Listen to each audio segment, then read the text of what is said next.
దొంగతనం నిందకు ఒక నిండు ప్రాణం బలైంది. బెదిరింపులకు భయపడ్డ ఒక 10th విద్యార్థి ఆత్మహత్యకు పాల్పడ్డాడు. కృష్ణా జిల్లా ఎడదిబ్బ గ్రామానికి చెందిన కైల యశ్వంత్ 10వ తరగతి చదువుతున్నాడు. అదే గ్రామానికి చెందిన బొట్టు సాంబశివరావు ఇంట్లో 1500 రూపాయలు పోయాయి. ఆ ప్రాంతానికి కుక్కను కొట్టేందుకు వెళ్లిన యశ్వంత్ ఆ దొంగతనం చేశాడని నింద మోపారు. ఈ క్రమంలోనే బాలుడి తల్లిదండ్రులతో గొడవపడ్డారు సాంబశివరావు. తమ కుమారుడికి ఎలాంటి సంబంధం లేదని చెప్పినా వినిపించుకోలేదు. పోయిన డబ్బులు తిరిగి ఇచ్చినా తీసుకునేందుకు నిరాకరించారు.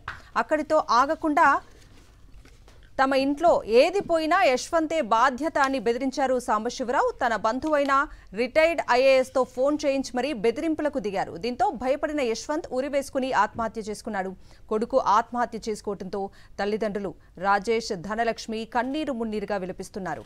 దొంగతనం నిందకు ఒక నిండు ప్రాణం బలైంది. బెదిరింపులకు భయపడ్డ ఒక 10th విద్యార్థి ఆత్మహత్యకు పాల్పడ్డాడు.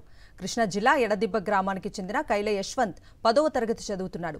అదే గ్రామానికి చెందిన బొట్టు సాంబశివరావు ఇంట్లో 1500 రూపాయలు పోయాయి. ఆ ప్రాంతానికి కుక్కను కొట్టేందుకు వెళ్లిన యశ్వంత్ ఆ దొంగతనం చేశాడని నింద మోపారు. ఈ క్రమంలోనే బాలుడి తల్లిదండ్రులతో గొడవపడ్డారు సాంబశివరావు. తమ కుమారుడికి ఎలాంటి సంబంధం లేదని చెప్పినా వినిపించుకోలేదు. పోయిన డబ్బులు తిరిగి ఇచ్చినా తీసుకునేందుకు నిరాకరించారు.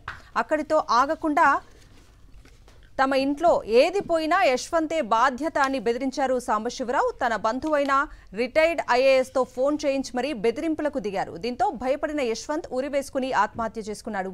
కొడుకు ఆత్మహత్య చేసుకోవడంతో తల్లిదండ్రులు రాజేష్, ధనలక్ష్మి కన్నీరు మున్నీరుగా విలపిస్తున్నారు.